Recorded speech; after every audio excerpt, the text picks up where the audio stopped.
इसके आगे हम लोग देखने वाले हैं कि प्राइस लिस्ट क्या होती है, कीमत की प्राइस कैसे सेट की जाती है, और ये जो प्राइस लिस्ट है ये हमेशा कस्टमर के लिए होती है। तो टॉपिक सेकंड स्टार्ट करते हैं और इस टॉपिक के ऊपर अपन डिस्कस करते हैं। तो मेरा हर एक सेक्शन आपके लिए बहुत इंपॉर्टेंट है। मेरे वीडियो को आप जितनी बार देखेंगे आपको सीखने को ही मिलने वाला है। तो चलते हैं अब हमारे नए टाइटल के ऊपर और शुरू करते हैं प्रोडक्शन के बाद प्राइस लिस्ट। देखो प्राइस लिस्ट क्या होती है, मेरी कंपनी है, मैं एक इंपोर्टर हूं या फिर मैं डिस्ट्रीब्यूटर हूं।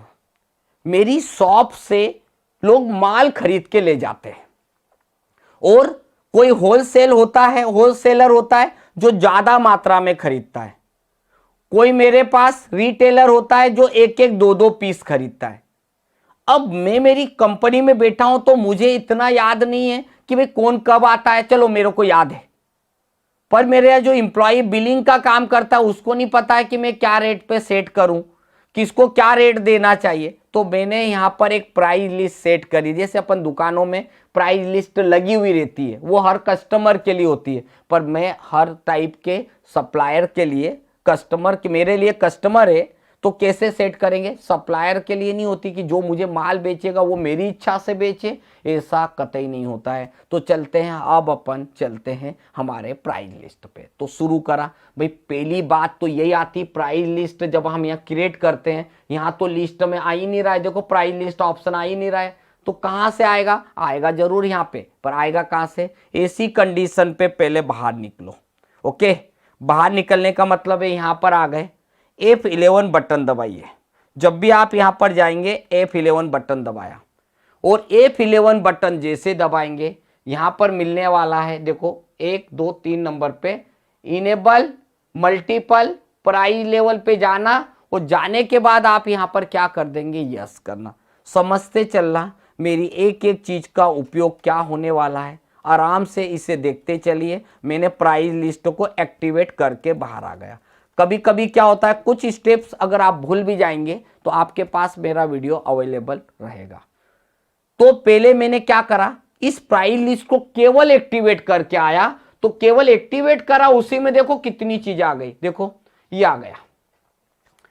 अब प्राइस लेवल में मैं जाऊंगा जब, तो मुझे पहले तो ये बताना है मेरी कंपनी में कि भाई मेरे पास कितने तरीके के लोग आते हैं। तो मैंने कंप्यूटर को बताया कि मेरे यहाँ एक तो होलसेल थोक में मेरे पास व्यक्ति परचेस करने आता, तो होलसेल कस्टमर जो थोक में खरीदने वाले, और कुछ कम कम मात्रा में खरीदते हैं जैसे रिटेलर्स, रिटेल कस्टमर्स। मैंने यहां पर दोनों चीजें डाली। चीज को समझना कि आपने देखा होगा कि कभी आप होलसेलर के यहां जाते हो तो आपको कम कीमत में मिलता है, रिटेलर के पास जाते हो तो थोड़ा सा कम में मिलेगा, और जो कंज्यूमर है उसके पास तो वो फिर सेम रेट मिलेगा। पहला काम मैंने ये चीज को एक्टिवेट किया, एक एक चीज को आप समझते चलना। अब यहां से अपन चलने वाले, तो ठीक है सर आप होलसेलर है, एक रिटेलर है, तो इन दोनों को जब मैं प्रोडक्ट बना के बेचूंगा तो मेरे को प्रोडक्ट को लेने के लिए मुझे उन लोगों के नाम तो डालना है। तो मैंने यहां पर नाम ले लिया, जिन लोगों को मैं, मान लीजिए कोई प्रोडक्ट बेचूंगा, तो मैंने यहां पर क्या कर दिया, उन कस्टमर के नाम डालूंगा जिन्हें मैं ये बोल रहा हूं कि ये मेरा होलसेलर है, ये मेरा रिटेलर है। तो मैंने यहां लिखा श्री गांधी वॉच, ये मेरा डेटर्स है, तो मैंने यहां ले लिया सन्ड्री डेटर्स। ठीक है भाई, मेरा ग्राहक है, पर ये होलसेलर है कि रिटेलर है ये तो पता ही नहीं चल रहा ना। तो आप यहां पर F12 बटन दबाना। फिर वही बात आ गई, F12 क्या है, क्योंकि ये सब सेटिंग ही तो आप मेरी क्लास में सीख रहे हैं, बाकी तो सब आप थोड़ा बहुत कर लेते हैं। फिर आप यहां पर जाएंगे, यहां पर लिखा हुआ मिलेगा use price level for party laser, को यहां पे जाना है और यस करना है। यस नहीं करोगे तो ये ऑप्शन फिर आपके पास नहीं आने वाला। चलिए इसको भी मैंने यस कर दिया। यस यस करते जाओ, जहां पर जरूरत होगी मैं आपको बताते जाऊंगा। हुआ कुछ, पीछे जाओ।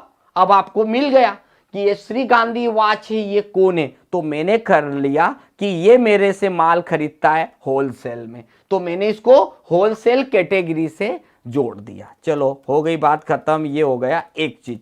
एक और व्यक्ति का नाम लेना पड़ेगा, तो मैंने यहां पर लिख लिया Shri Singh watch industry, enter enter.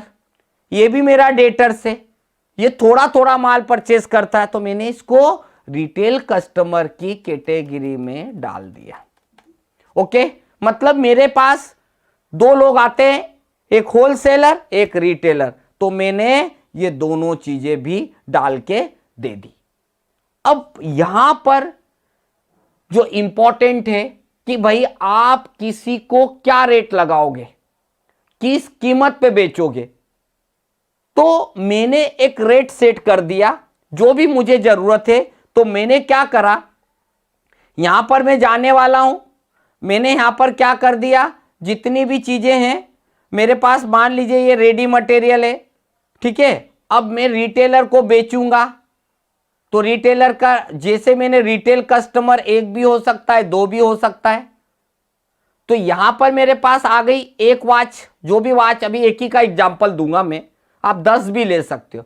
मैंने बोला कि Timex gold watch, Timex gold watch जो लिखा है वो किसी भी रिटेल कस्टमर को बेचूंगा, तो उसके लिए मैंने एक रेट सेट कर दिया, मेरी कंपनी में फिक्स कर दिया कि अगर वो रिटेल कस्टमर 0 से लेके 10 घड़ी खरीदेगा तो उसे एक घड़ी पड़ेगी, वो पड़ेगी उसे 5000 रुपीज की। और मैंने ये भी बोल दिया कि अगर वो 10 से कम खरीदेगा रिटेलर, तो मैं उसे 5% एक्स्ट्रा डिस्काउंट दूंगा। पर अगर 10 से ज्यादा खरीदी तो मैंने बोला 4800 रुपए में मैं उसको बेचूंगा, साथ में उसको मैं 7% 7% मैं उसको देने वाला हूं डिस्काउंट। ओके, तो चलिए ये मैंने सेटिंग करी, रेडी मटेरियल और होलसेलर के लिए करी। अब किसके लिए करने वाला हूं, अब करने वाला हूं होलसेलर के लिए, क्योंकि रॉ मटेरियल नहीं, बना हुआ मटेरियल बेचूंगा ना, क्योंकि मेरे यहां प्रोडक्शन हुआ है। अब होलसेलर के लिए आपने 1 अप्रैल से क्या सेटिंग कर दिया कि भाई कोई भी होलसेलर जो बड़ा ज्यादा मात्रा में सेल करता है, अगर मैं उसको 50 से ज्यादा, अगर मैं उसे 50 से ज्यादा वॉच बेचूंगा तो उसे एक पड़ेगी 4500 रुपए में, साथ में 10% डिस्काउंट दूंगा। और 50 से ज्यादा खरीदेगा तो उसे 4000 की एक वॉच बेचूंगा और साथ में 15% एडिशनल डिस्काउंट। यहां पे ये जो डेस, यहां पर 0 to 50 10% एंड 50 प्लस 4000 प्लस 15%। अब भाई डिस्काउंट का रेट, ये सारी चीज की मैं सेटिंग करके आ गया हूं, बस इतना करके आप बाहर आ जाओ। अब यहां चीज समझना, होने वाला क्या है, मैंने रिटेलर को अलग रेट कर दिया सेट, होलसेलर को अलग रेट कर दिया। अब करना क्या है, बाहर निकलो आराम से, कुछ भी नहीं करना है। अब आप अकाउंटिंग में जाइए। भाई मेरे पास एक व्यक्ति आया, उसका नाम है गांधी वॉच कंपनी, ये होलसेलर मेरा है। एंटर करा, एंटर करा, एंटर किया। अब आपने देखा, अब रेट लग रहा है कि नहीं ये आपको देखना है। अगर रेट लग रहा है, जैसे मैंने इसको टाइमेक्स वॉच बेची, एक बेची, कितने की पड़ रही, 1000 की। अगर मैंने 51 बेची तब भी 1000 की, मतलब आपकी प्राइस लिस्ट अभी रेडी नहीं हुई है। फिर से आपको कहा जाना पड़ेगा, ये मिस्टेक आपके साथ होने वाली है, तो फिर क्रिएट पे जाना। यहां पर आपको कैटेगरी दिखाई देने वाली है, ऑल आइटम, होलसेलर, 1 अप्रैल से, ये हमने रेट सेट करके आ गए। फिर हमने फिर यहां पर गए, रिटेलर के पास गए, एंटर किया, ऑल आइटम एंटर करके आ गए। हमने टाइमेक्स वॉचेस के लिए, ये डेट का भी ध्यान रखना है आपको कि भाई आप रिटेलर को बेच रहे, 1 अप्रैल से बेच रहे, जो भी वॉच के लिए आपने प्राइस लिस्ट सेट करी, सब करके आप बाहर आ जाइए। इतना करने के बाद आपको एंट्री कभी भी परचेस में नहीं होती है। कभी भी याद रखना, प्राइस लिस्ट कभी भी सप्लायर के लिए नहीं बनती। अब आप सोचेंगे सर सप्लायर के लिए क्यों नहीं बना सकते? आप सोचो ना, सप्लायर मेरी इच्छा से मुझे बेच सकता है क्या? नहीं बेच सकता। उसको बेचना वो उसकी इच्छा से बेचेगा। मैं कस्टमर को बेचने वाला हूं, तो मैंने किसको बेच रहा हूं? कंपनी का किसको बेच रहा हूं? कंपनी का नाम है श्री गांधी वॉच कंपनी। देखो किसी कोने में आपको एक लिखा हुआ दिख रहा होगा, ये दिख रहा है कि यह मेरा होलसेलर कस्टमर है, तो मैंने इसे वॉच बेची, मान लो एक बेची तो 4500 रुपया रेट लगा, क्योंकि मैंने बोला था 50 से कम तो 4500। और अगर मैं इसको 51 वॉचेस सेल करूंगा तो कंप्यूटर ऑटोमेटिक 4000 कर दिया। देखो कितनी काम की चीज है। मुझे किसी से रेट पूछना पड़ा क्या? नहीं पूछना पड़ा। पर कंप्यूटर कितना समझदार है, आप देखो। अगर मैं उसे एक बेच रहा हूं तो मेरा कंप्यूटर एक बेच रहा हूं तो कंप्यूटर देखो एक करके वन करके जैसे एंटर किया उसको 4500 रुपया कीमत लगेगी। और अगर मैंने उसे 51 पीस बेचे तो उसको लगेगा एक पीस 4000 रुपये में बिकेगा। साथ में जीएसटी तो क्या रोल अलग ही है, हमने यहाँ सीजीएसटी लगाया, एसजीएसटी लगाया, वो बात अलग हो गई।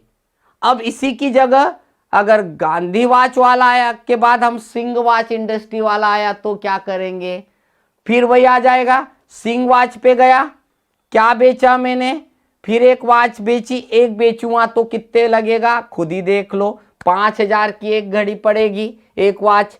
और अगर मैं 11 वॉच बेचूंगा तो कीमत घट जाएगी 4800 रुपया। देखो मतलब ये हुआ कि क्वांटिटी के बिहाफ पे, क्वांटिटी के आधार पे ही प्राइस लिस्ट बनेगी। अब आपने एक चीज गौर करी होगी, सर वो डिस्काउंट का कॉलम तो आया नहीं, उनको डिस्काउंट कितने परसेंट मिल रहा है? तो आप सोचो क्यों नहीं आ रहा है? वो इसलिए नहीं आ रहा है क्योंकि आपने F11 बटन नहीं दबाई। और F11 बटन में जाने के बाद आपने यहां पर डिफरेंट डिस्काउंट कॉलम को भी यस नहीं किया।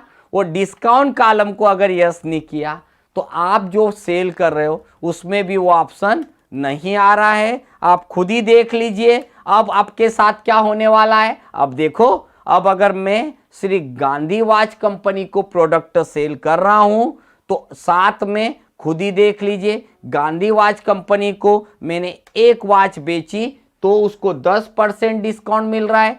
51 वॉच बेचूंगा, अगर मैं गांधी वॉच को 51 बेचूंगा तो उसको 15% का डिस्काउंट का कॉलम ऑटोमेटिक आ जाएगा। तो this is price list for customer and customer is different types of categories. अगर आपको सिंह वॉच कंपनी को देना है, फिर हमने सेल किया, इसका रेट कुछ अलग ही लगने वाला है। इसको मैंने एक बेचा तो उसको 5000 में पड़ेगा, प्लस 5% डिस्काउंट मिलेगा। और अगर मैं उसको यही आइटम अगर 11 पीस बेचूंगा तो उसको 4800 रुपया प्लस 7% 7% आपको discount plus CGST plus SGST, हमारा इस तरीके से ये वाली चीज़ भी कंप्लीट होती है। तो आपने एक चीज़ देखी होगी, इतनी चीज़ों को हम एक एक करके देखते चले जा रहे।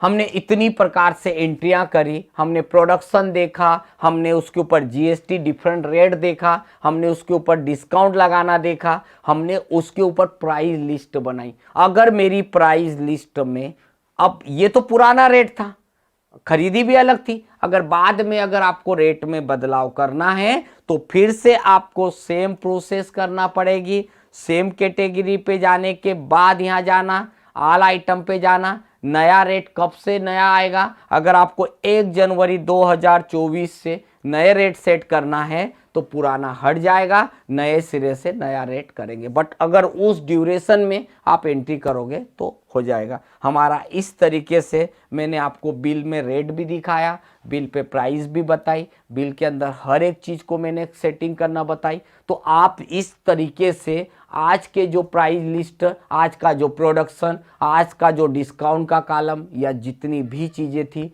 वो मैंने आपको स्टेप बाय स्टेप किस तरीके से हम कैलकुलेट करते हैं, किस तरीके से हम जनरेट करते हैं, वो सारी चीज़ें मैंने बताई। अगर आपको हमारे बिजनेस के हिसाब से अगर हमारे हर टॉपिक अच्छे लग रहे हों, आपको कोई जॉब में जाने वाला हो उसको अगर ये चीज़ें करना है, तो आपको इन चीज़ों का रियल लाइफ में उपयोग आएगा। क्योंकि हम आखिरी क्लासेस जो रहेगी उसके अंदर हम आपको रियल लाइफ में, मार्केट में, जॉब में कैसे कैसे क्वेश्चन पूछे जाते हैं, आपको उस जॉब के लिए क्या क्या चीज़ें आना चाहिए, वो जॉब कहाँ कहाँ मिल सकती है, उन जॉब के क्या क्या नाम हो सकते हैं, उस जॉब पे सैलरी एवरेज कहाँ तक हो सकती है, ऐसी सारी बातों को हम लास्ट क्लास में डिस्कस करेंगे, ताकि आपको ये सारी की सारी चीज़ें प्रॉपर वे में एक सिस्टेमेटिकली आप सीख रहे हो, तो मेरी आखिरी क्लास तक आपको करना पड़ेगा, जिससे आप ही के करियर में इंपॉर्टेंट चीज़ें जनरेट होगी। तो चलिए आज के लिए बस इतना। नेक्स्ट क्लास में हम नेक्स्ट नए टॉपिक लेके आएंगे और उन टॉपिक के ऊपर आपसे डिस्कस करेंगे। हमारी ये क्लासेस अच्छी लगी, समझ में आ रही, आपके लिए यूजेबल है, तो फटाफट अभी भी सब्सक्राइब और शेयर जरूर करें ताकि सभी लोगों को मिलता रहे।